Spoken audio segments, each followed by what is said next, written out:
I'm Ross Chapman, And I'm Dana Publicover. and we are Go Getters. It's a podcast all about ambitions and the shit that gets in the way. So, Dana, what shit is getting in the way for you this week? Well, the weather is still cold and rainy here in Hamburg. Surprise, surprise. But the restaurants are open. Yes, that's right. They're open for outdoor dining only. So we went to a beer garden on Saturday, and it was just the most, or Sunday or Monday. I don't know. It was a What 4-day day? weekend. The days Yep. all blended together. But we were outside, and it was a beautiful day, and it was the first beautiful day in months, it seems. And we were outside, and we were drinking and having just a lovely, lovely time. And then the next day, it was back to rain again. So it feels like, was it a dream? Was it real? But it feels like we're moving back toward real life. So it's nice. So that's going to get in the way, I think, because I'm going to want to be outside instead of work. Hmm. Yeah. How about you? What's getting in the way? Quite a lot is going on in my life, which I can share in the next section. So, yeah, all in all, everything is going in the right direction. Ambiguous. Wow. Well, with that, let's move on to the life section. I have the timer started and I want to hear all about your life. All about my life. Well, I mean, what's important? What's your Just the updates. Yeah, just the highlights. Yeah, sure. The So, rest I'll get from your wife. yeah. By the way, you two talk way too much that I am not aware of. Do you want to start texting Jim? I was like, thing. I know. I'm like, how do you know? Oh, we talk. You talk. Okay. It's true. That's what's going on. Yep, she was keeping me company before we recorded tonight. I'm like, missing a certain someone. Huh. Yeah. It's funny how that happens. Uh-huh. Yeah. Okay. So in my life at the moment, I am moving jobs, which Yay! is quite exciting. New adventures.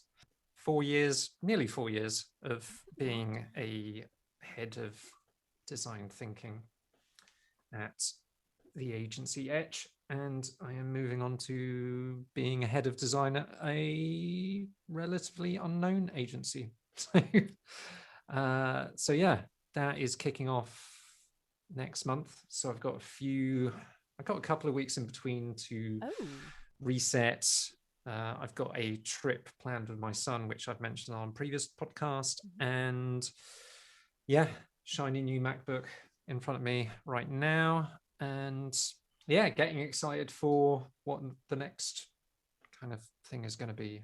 So, What are you most excited about with the new role? there's a few things. So the agency is called Odobo, and they are a remote agency. They have been around for a few months, so very early stage. That's what I'm really excited about.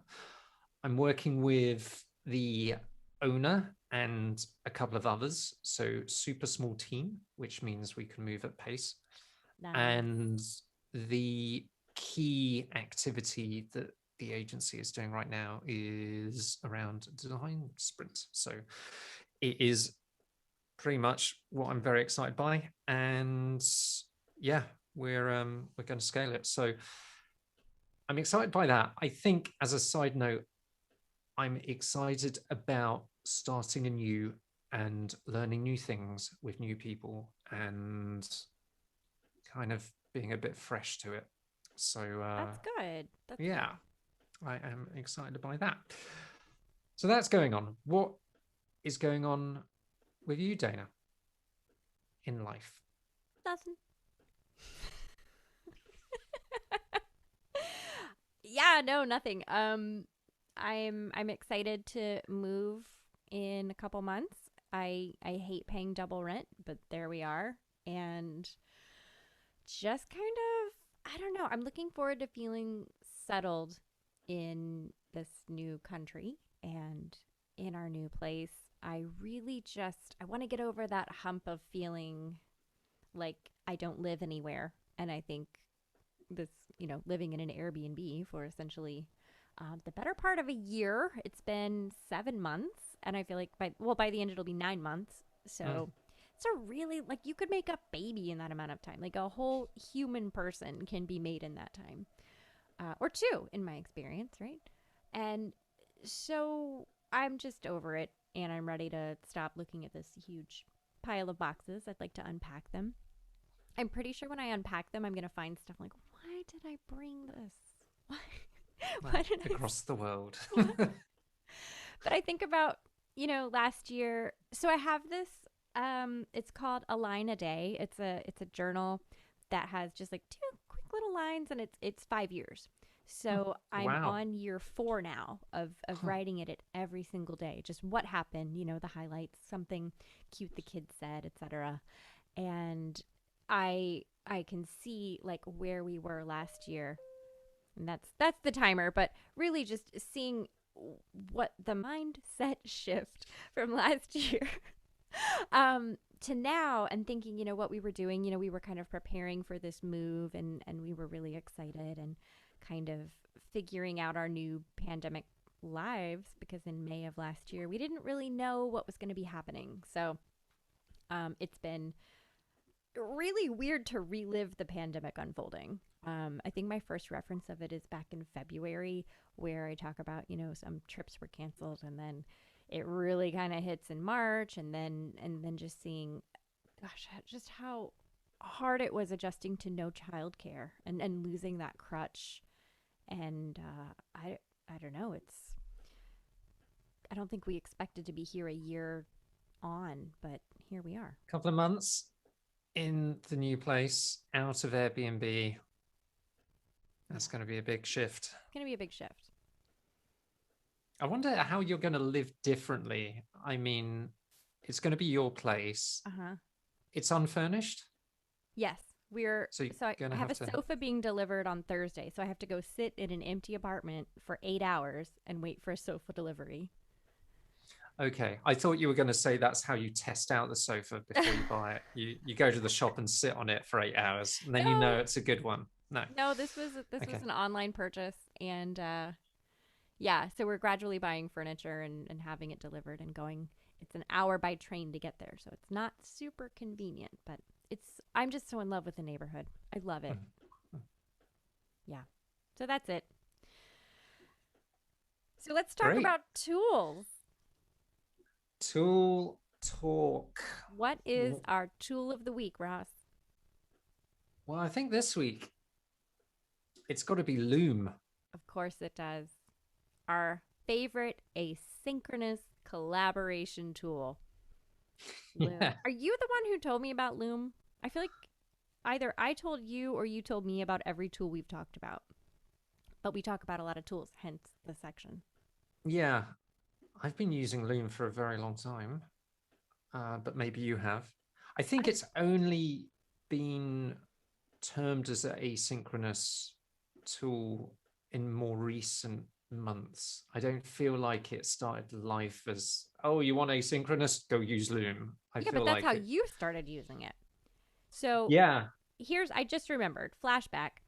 You started using Loom, and this is how I I, found out I about it. know what you're going to say because you have mentioned it on the podcast Have before. I? Okay. Yeah. Because Ross gives the most just lovingly detailed feedback.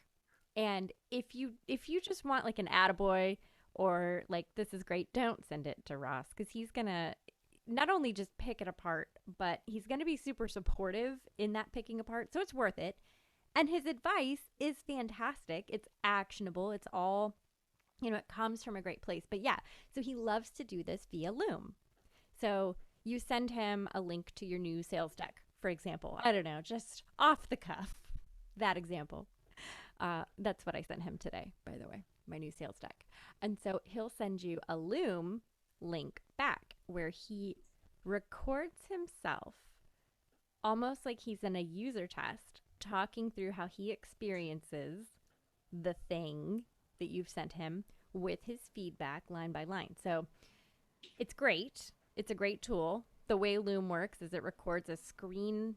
It records your screen, and then it records your little circle video thing. What do you call that?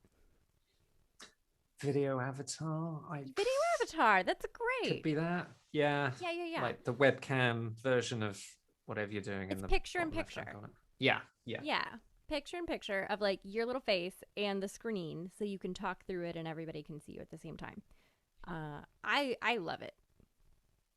yeah. It's helped me in so many ways. I think where it's useful is you can you can personalize a response. I think I've done that as a UX audit user test type feedback thing because again, like you said, it's similar to the user testing one might do when in a design process. Yeah. But I think it has more value as that because you're screen sharing as you're narrating and just writing an email, it's hard to pinpoint which bit you're talking about rather than you can see it within a Loom video. Yeah, I've used it for that. The only reason I didn't use it today was I was still setting up this new Yeah. computer. I know. I was But surprised yeah, I didn't get a Loom. you would have got a Loom. Yeah. So I've been using it for when I create a strategy after I've met with a client and we're going to have a plan forward and I'm condensing kind of their information. I put that information in a mural and then I record a Loom where I walk them through it. So then I share the Loom link. I share the mural link. They can see it, but I'm also narrating this is my thought process, this is the plan, and just kind of talking through the plan because a lot of my clients are in different time zones and a lot of my clients are small agencies who are completely overbooked and they just don't have that space to carve out to work on internal things, which is partly why I've been hired. So great, glad it exists as a problem, but I still need to work around that. So Loom has been a really effective tool for that asynchronous save us a meeting, review that in your own time, and then we can have the meeting once you've processed it and given me your thoughts. Yeah, and that's the asynchronous bit around it. Right. You create something that is consumed at a different time. I mean Yeah. that's all it is. I But want to say Loom has saved me between 20 and 50 meetings this year. I think I think it's yeah it's got to be used by the masses. The people that I've shown it to or sent something Mm-hmm. to, they're like, this is great, and what is it? Oh, Because I people need to love use it. it. Mm. Yeah. And it's free up to 5 minutes. I have never converted to a paid account. I should. No, I use no, it I enough. should as well. A bit like Notion, actually. I Mm-hmm. probably need to. But yeah, Loom, like a number of other workplace tools that has helped us through remote work, is getting crazy attention at the moment. And it was recently valued at, and I can't, when I heard this, I pretty Double much check. like I sent messages to everyone just repeating it over and over again. Loom is valued at $1.5 billion. Billion, not Billion, million. not million. Holy moly. I can't. That's just freaking crazy. Imagine being in that kind of startup environment and you had the option to take a share.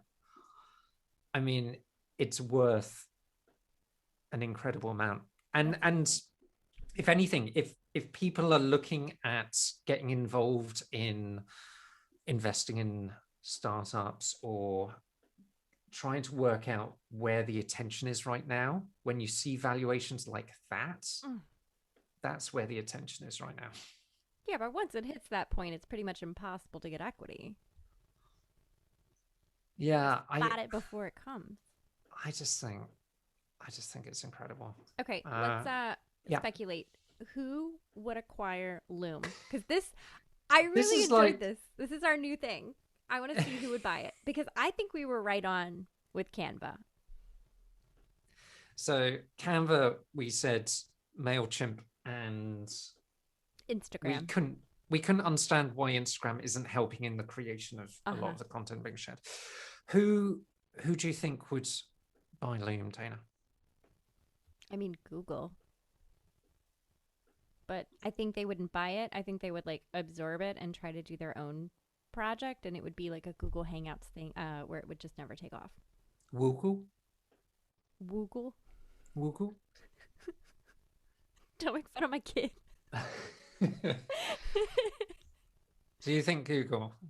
I But don't know. That's a half guess because I thought you would have a good one and I wouldn't have to come up with a good one. I think Slack should. Oh. Uh, Okay. who Okay. else? What about I don't know what. Dropbox? Mm, Because file management, and it could be about file. I say Slack because in the feed you should have video, Yeah. and True. the way that it's connecting with things, yeah, it just I think actually Loom would be a great antidote to some of the notification kind of emergency that Slack has. I Hmm. think Slack actually needs Loom to chill out a bit and I'll send you this thing, but don't look at it immediately, kind of. Yeah. So yeah. Maybe she just needs to stand on her own, man. Maybe she's a Well, that valuation, yeah. lone wolf. Yeah. Well, but who could afford that too? That factors in, I Hmm. guess. Yeah. I don't know. It's fun to dream. Yeah. Nice feature Yeah. within Tool Talk. Great. So that's Uh, Loom. I don't have anything else to yeah. say about it. Do you? No. Uh, no. There's a couple of other alternatives, but I've always gone back to Loom, and I think it's becoming more of a verb than the other kind of Oh, alternatives. There's could you loom Vidyard. it? There's Can you loom it? I think you send me a Loom Loom it to or me. Loom it to me, or Loom that loom. I'm just gonna do a Loom. I'm gonna do a loom. Yeah. I don't. That So yeah, sounds like that's Loom drugs. Everall. All right. We have a juicy work topic because we put this one off a little bit, but I think you have a bonus work topic. So let's talk about that first before we get into the big one. Oh, okay. Yeah. So a lot of my ambitions recently have been about creating things, and I've had that in flames. And in this weird uh, situation between employment at the moment, it's given me the space and room to actually get on and create some of those things. So in terms of work, I have actually been able to achieve some of those ambitions, and I've started live streaming with a few of my contemporaries. Yay! And I had the fortunate opportunity to talk to Renata Matros Oh, about I love her her. side hustle kind of passion and the ability she has to coach people through that, and her own experience around side hustling. And what I found and what I wanted to share on this was actually creating a side hustle is incredible validation for a main business. And I'd never thought of it in that lens before. If you have a business idea, do it as a side hustle first. If it works, and Renata's definition of a side hustle is it is commercially viable, it is making money. Otherwise, it's a hobby. She A she hobby. said a hobby costs you money, a side hustle gives you money. Oh, that's such a nice quote. Yeah, It's a good takeaway. uh, she says it in a better way. But yeah, just that idea that if you have this kind of business, and someone in the chat said, hey, I've got this opportunity to either do full-time employment or start creating my own consultancy. We suggested that do both, do the 9 to 5. That's going to keep people at bay at the door, keep you fed, keep you learning, and that's going to create the savings to go for your side hustle that you're going to validate in the spare time that you have around that. So That's the smart way to do it. It's not oh gosh, the horribly privileged Rachel Hollis and Jen, what's her name? Where it's like, just jump and you'll figure out a way to pay those bills, girlfriend. Just wash your face and quit your job. Be your own safety net. I think some people can do that. I Right. think, Yeah, people with rich dads. yeah, people like myself and possibly you, Dana, we can't do that. I mean, I have a rich dad. He's just not going to help me Yeah. financially. Is that through choice of yourself, or No, yeah? No? I would love money. I like money very much, especially if I don't have to work for it. Yeah, That's good. fine. It's character Yeah. building. So thought I'd share that, but I am intrigued and interested to get into our key topic, and for Yes. that, I am going to hand the timer to you, Dana. What Great. do you want to talk about in our work talk?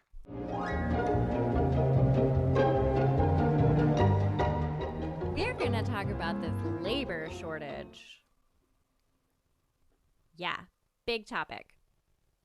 So, a lot of things are being said as to why we have a labor shortage, and a lot of companies have all of these openings, and they're saying, "Oh, I've never had so many open jobs before." And people are talking about how that's a sign of a strong economy, and this is global and not just regional. And Ross and I were kind of texting back and forth about how we literally talked about this maybe 5 episodes ago, what it was like to interview for jobs before 2008. And there were more jobs than people. It was just very easy to talk your way into an entry level job. It was easy. It was very easy. And so some people attribute this labor shortage to an abundance of unemployment benefits, to which others reply, well, if the unemployment benefits are better than what you're paying people, you need to pay them more. Because the unemployment benefits are not a living wage. Okay, so there's that. Then you factor in nearly 1 million women left the US workforce in September of last year. Just in that month alone, it was almost 1 million women because school started back and people couldn't handle the virtual school and their jobs and literally everything else associated with child rearing and family management. That falls largely on women. So you have those openings. And so Ross points out 3 and some change million people have succumbed to COVID. So that's probably going to make a sizable dent in the workforce, no matter where you are. I think that's got to be impacting that in some way. And then you have all of the economic stimulus to help businesses thrive in COVID that I believe was probably a little overshooting, because I think the economy ended up being in slightly better shape than people predicted. And I know you've got some issues with Brexit going on that are going to impact that. And I know that Germany, with their slow vaccine rollout, has some things that are impacting their economy. I think the US is probably fine. I haven't really looked into it, honestly. I'm not sure I'm qualified to speak to any of that. But if you look at why there's a labor shortage, do you think it's because people created more jobs in that optimism? Or do you think it's because people left their jobs? Or do you think it's because now that we've spent a year just trying to survive and work, we're a little more discerning about what we will and won't accept in the workplace, and the alternative is better than staying. So we're like, yeah, see you later. We're going to go somewhere else. So I can speak to the UK situation. Over a year ago, when COVID-19 hit and the country went into lockdown, a number of businesses, probably the majority, were either reevaluating their position, trying to reduce cost and trying to increase sales. That's the kind of technique. And the government here offered up a furlough scheme, which in the UK covers up to 80% of an employee's salary. Oh. Some businesses topped it up to 100%. So the government pays 80, some companies topped it, or if there was absolutely no way to do that, hospitality, for example, really took a hit. That's how the furlough scheme works. But the side effect of that, or the impact of that on anyone who was put on furlough, I think, showed to them that they weren't essential, either to the business as it was operating or to the needs of the nation or their customer base, or it drew attention to what happens when everything goes to what's essential right now, and where the value is. So I think, They're sorry, still getting paid. So they're still getting paid. they're still getting paid, Gosh, socialism is horrible. but I think people start to reevaluate their position, where they were working, what they were doing, and it. I think I wasn't put on furlough, so I can't speak to that. However, I think it made people evaluate, Hmm. and there would have been some redundancies as well. Yeah. Just again to cut costs and then to grow sales. I think the impact of that, and as the country has been able to get out of lockdown and progressively get back to a sense of everything working, LinkedIn has been ablaze with moves over the last 8 months Mm-hmm. plus. And I think that's because pretty much every business right now has a remote option, which means to any person looking, they can apply to anything. Yep. The role that I'm stepping into, that is a remote agency. Are they There is based in the no, UK? they're based in the UK, Okay. but there is no central location that I have to get to. Got it. And there's also, when you have that leveling, then you're able to look at, well, what am I worth? Hmm. And the salaries have really changed. So In what way have they increased? I, depending on where you are, I'm in tech, I'm in design. That's ever growing. We just talked about Loom. If I was a product designer at Loom, I'm going to be earning quite well. So I think I think this has just been a chance for employees to evaluate where they get the most value. I think the existing benefits that they might have signed up to a few years ago just don't work, Mm-hmm. and actually they're probably prioritizing flexibility, Yes. looking at their goals in what they want to achieve in their career, and it's I think it's a talent driven marketplace right now. I think you're exactly right. I think companies that don't offer those kinds of benefits are probably seeing the greatest amount of vacancies. But I think regionally, I think it's been a bit different in the US, and I left the US in October of last year, so I haven't really kept super close tabs on it. Yeah. But it seems like there were a lot of layoffs, a lot of furloughs, and furlough in the US. You are not paid by your company. It's absolutely a money saving maneuver. And you are actually at the companies where I know people who were furloughed, you're locked out of work email access. You lose access to all files and documents. It's almost like being temporarily laid off. Mm. And you are collecting unemployment. And then once unemployment has officially run out, oh, now they bring everybody back. Welcome back. And so you have, that's got to create some weird feelings. But I know tons of people who just, for one reason or another, their employer wasn't supportive of them having to do virtual school for their kids, or having to balance childcare and work, and it just didn't work out and they had to leave, or they were asked to leave. And employers who just, that presenteeism you were talking about, where we're going to be logged into meetings 9 to 6 all day. You're going to stay at your desk in a remote meeting with me all day. That took its toll on a lot of people. And some people I know were just like, you know what, we'll just be a one income house, and it'll be tight, but we cannot do this. This is not sustainable. And remind me of the difference between how that impacted women and how that impacted men.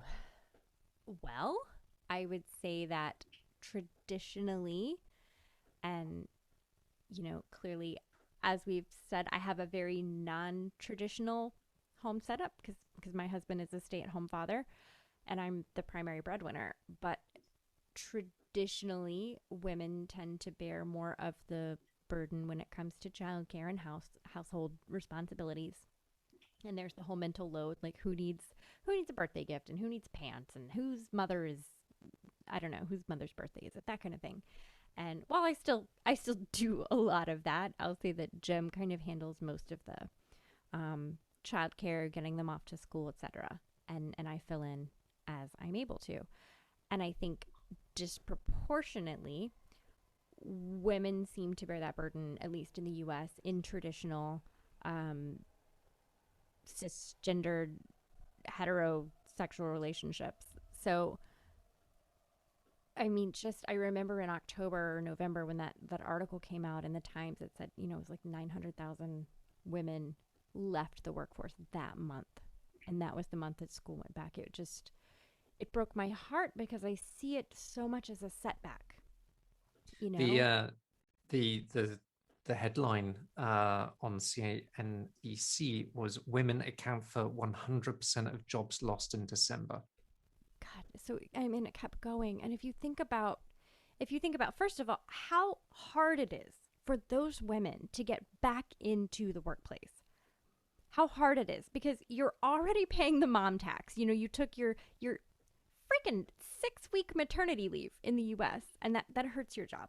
That hurts your promotion. That hurts you for, you have to leave for a child's doctor appointment. That hurts your promotion. That hurts your career. And what is a year or two long gap going to do on your resume?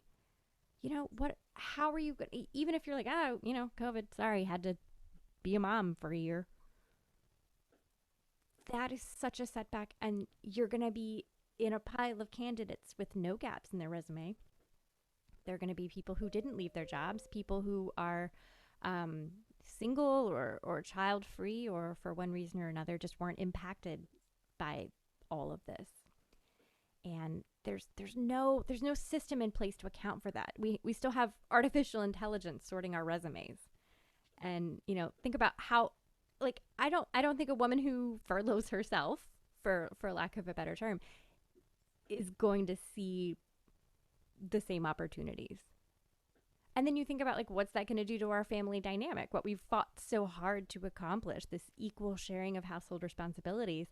And then, now we have more stay-at-home moms probably than ever before, probably since like the 60s. And you think, how is that going to impact us socially? There's just so much as a result of this. And it really just breaks my heart.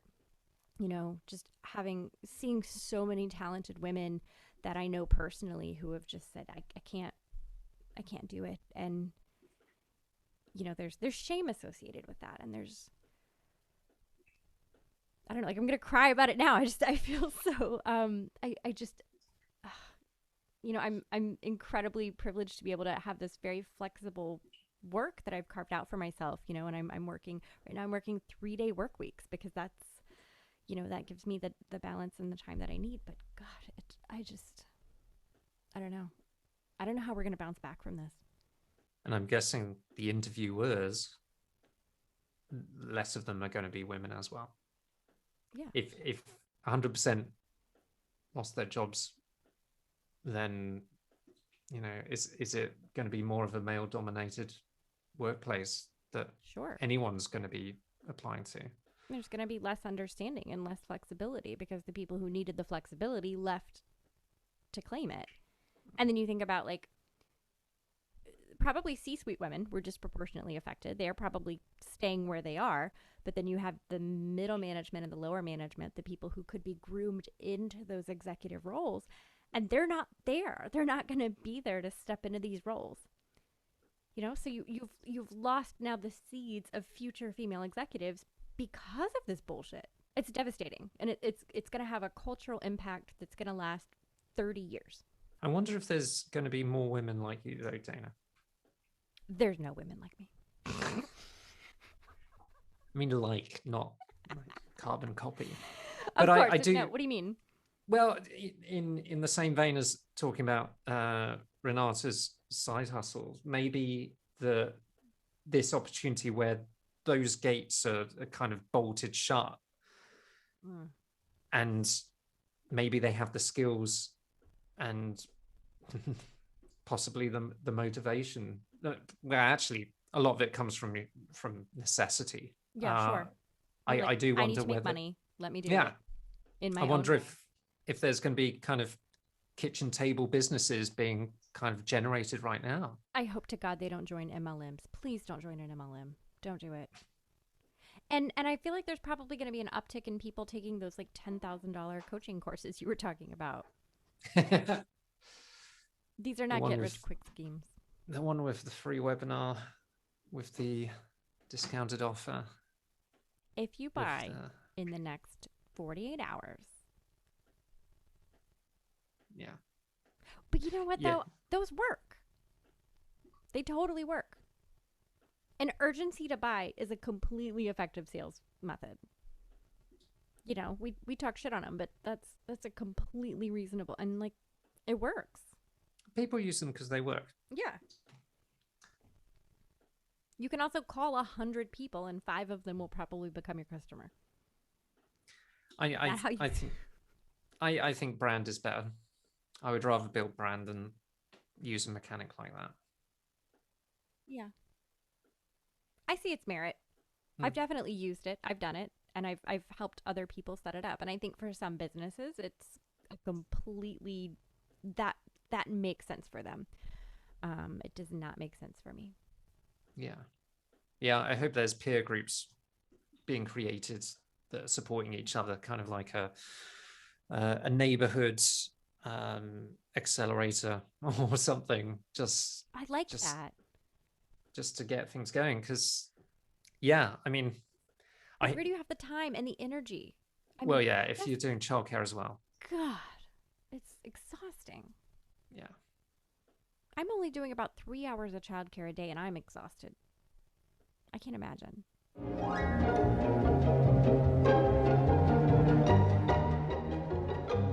I'm going to change gears and talk about my learning because it's a breath of fresh air. Bring it. Okay. I've been watching IGTV, Instagram TV of floral arranging by this really lovely English woman who it's not ASMR because it's not like the audio is satisfying, but it's almost like slow TV. Do you know this? Like slow TV? I can imagine. Yeah. Uh-huh. It's not like, and now take the petals. It's not that. No, it's not that slow. But she has so much joy in arranging these flowers, and she's just so happy to do it. And like when a flower falls the right way, it's just like her joy becomes my joy. And she has like, I don't know, like 50 videos, and I've watched them multiple times. And she's so lovely. So the account is called Willow Crossley Creates, and I'll link it in the show notes if anyone is also needing just something a little light relief. Yeah, because the flower shops in Germany are really amazing, and the flowers are really affordable in a way that I haven't experienced before in the US. I think flowers are really expensive, and I never buy them. And now I'll buy them just because, you know? And so I think I'm going to get into floral arranging. Yeah. That's really nice. Uh-huh. I knew someone who always had flowers on the table. Like every time there was something different. And I think it smelled different. Like you walk in there and you go, You have to be careful though, because it could smell like a funeral if you go too far. Yeah. And they do turn. Lilies I'm guilty of. Smell like a funeral. Yeah, I buy flowers, put them in a vase, and keep them for slightly too long, and you get that kind of the film smell. The dead. Yeah, and it gets me every time because I'll be walking around the kitchen. I'm like, what is that rotting smell? What is it? I'm looking at the flowers. Stems. You got like fruit flies flying off of them. What smells so bad in here? What could it possibly be? Do you buy your wife flowers just because? Yeah. Does she think you've done something wrong? No, they used to be for sorry, but now they're kind of more impromptu. Like, I just felt like it. Oh, you have nothing to apologize for? Is that it? No, not recently. I've been really good. Knock on wood. I probably Uh, need to be buying Jim some flowers right about now. hmm. Hmm. What do you think he'd like? What do you know? Well, he's a poet, so I think he would enjoy just a classic red rose or Oh, I don't know, something really classic. He's shockingly traditional in really certain ways. I mean, he's like an edgy, I don't know. He has a shirt. Well, I bought him the shirt, but he's been wearing it around and it says um Satan's College of Gay Communism. oh, I saw a picture of that. Yeah, Yeah. yeah. Yeah, and it's from Smith College. There were some bullying comments on their website for very specific reasons that I won't go into here. But I bought him this shirt based on that it was a fundraiser for the college, and he wears it loud and proud. Like he's not afraid to wear that kind of shirt. So it's not that he's a like a conservative traditional person, but he's got these like I don't know, like kind of adorable traditional characteristics.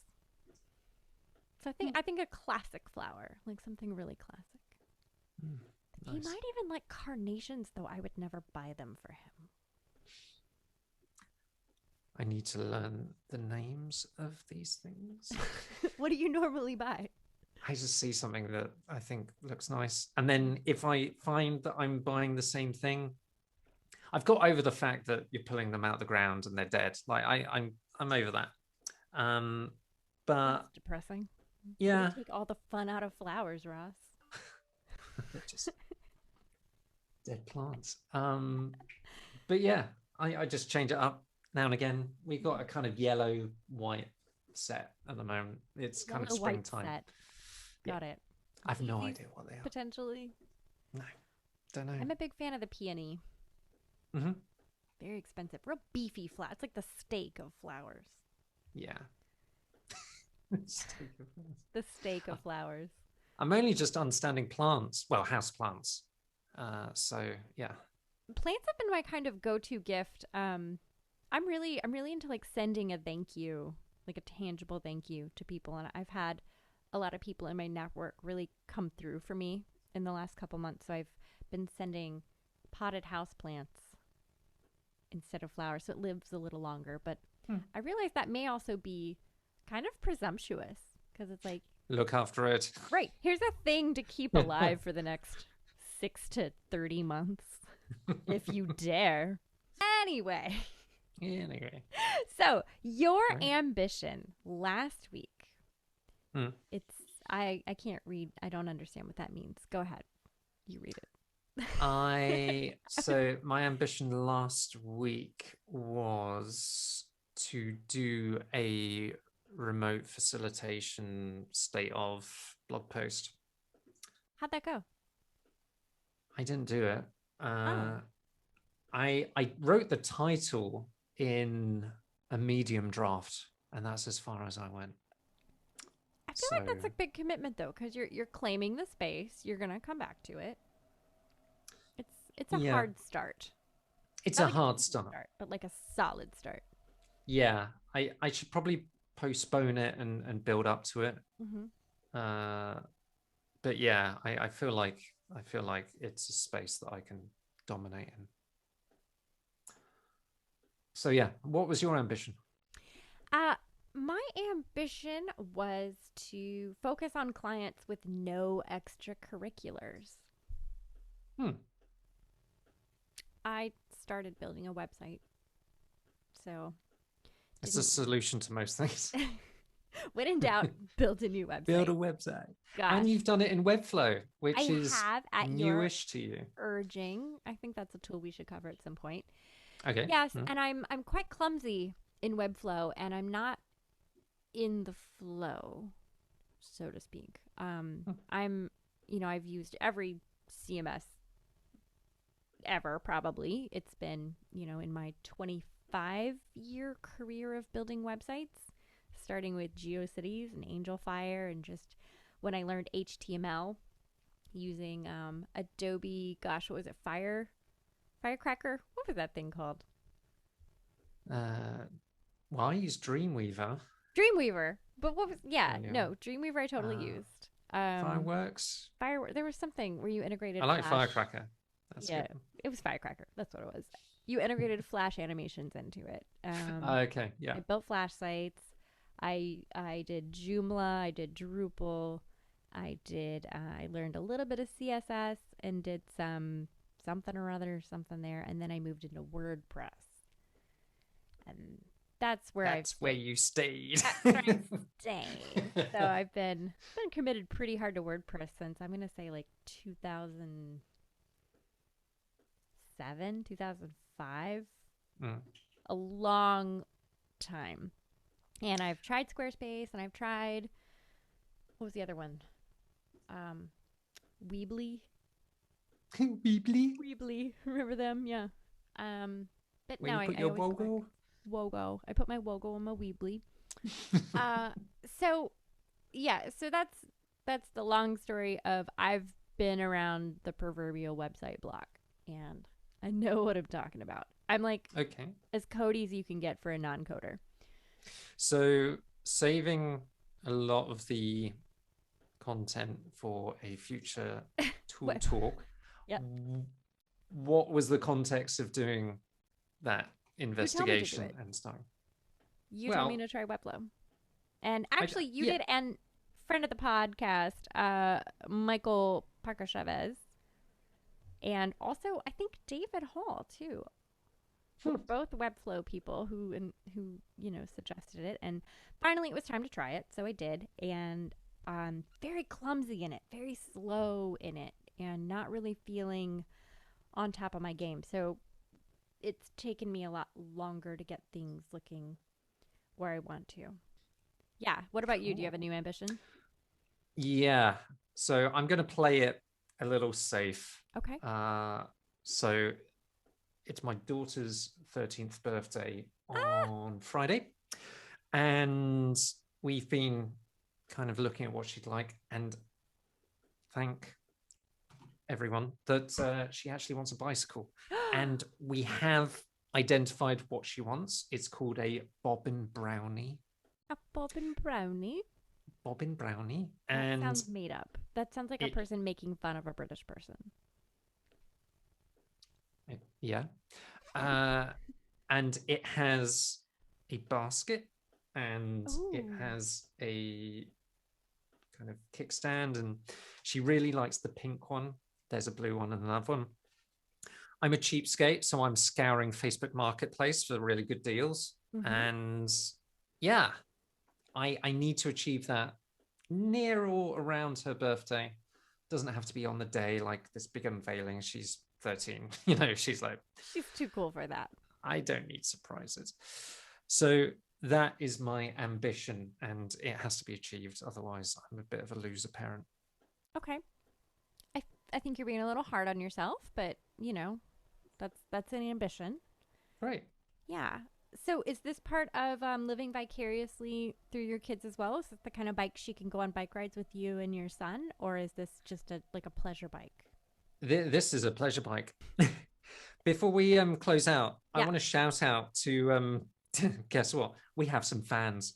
We have fans. So People listen to this shit. people actually are starting to listen. So I want to shout out to people that I don't know.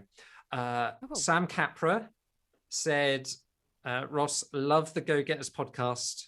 Excited to connect you. It was a LinkedIn message. But I would have loves sent the one to you podcast. and not me. That's so strange.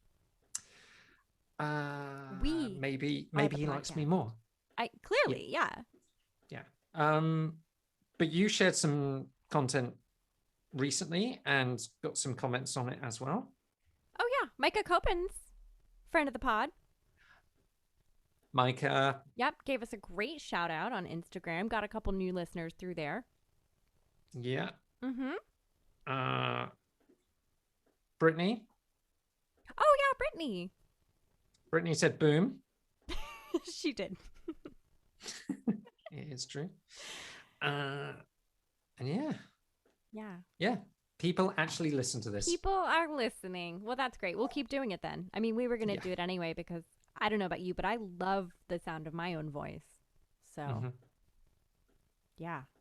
I actually love the sound of your voice too. So I'm going to keep listening too. Okay. I've grown to love the sound of it because I'm the schmuck editing them at the moment. So Oh, yeah. that's the worst. It's the worst. You have to hear yourself and then you have to keep like going back and repeating it. Yeah, but I don't know about you. I listen to myself and don't see it as myself talking. It's just this dude, he's talking, and I have no You're connection. disconnected. That's so weird. Yeah, I'm totally disconnected to it. It's I just am not. someone talking. No, I hear it and I'm like, "Oh, you idiot. What were you even talking? And how do you sound like that? You're like high pitched and I don't know. Like what is that accent? You're not from that, I don't know. I'm real critical. Yeah. You can find us on Spotify. And I checked Overcast and Overcast, new one. uh-huh. Okay. Mhm. And on Instagram at Go Getters Pod, and on Anchor, I think tells you all the other places that you can hear us. Probably you can find us. If you're listening to this, you already know. I realize now. You got there. This isn't the preview. This is it. Nope. Sorry, everybody. Also, Steph listens. So big shout out to Steph. I can't believe it. Yeah, big shout out to Ross's wife, our biggest fan. We've recently gone running together every other day. And this morning she was like, I don't know whether to listen to this audiobook or your recent episode. And I'm like, don't listen. Yeah. So yeah, big At shout least we out. know Jim will never listen, so we can discuss him freely. Why is that? Have you discovered why? He only listens to good podcasts. He didn't say that, but he listens to one about the Supreme Court, and it's lawyers discussing Supreme Court cases, and he listens to like video game things. Not this, which is good. It's a safe space. We can talk about him. Okay. Yeah. Big up to Jim. Big up to Jim. So that's it. Thanks everyone. Stay ambitious. Do we have a sign off? I don't think we have a sign off. We don't. We've scripted the beginning to an inch, just so we start well, and then it kind of descends into chaos. So I like that. But yeah, hope everyone's well, and see you next time. Bye.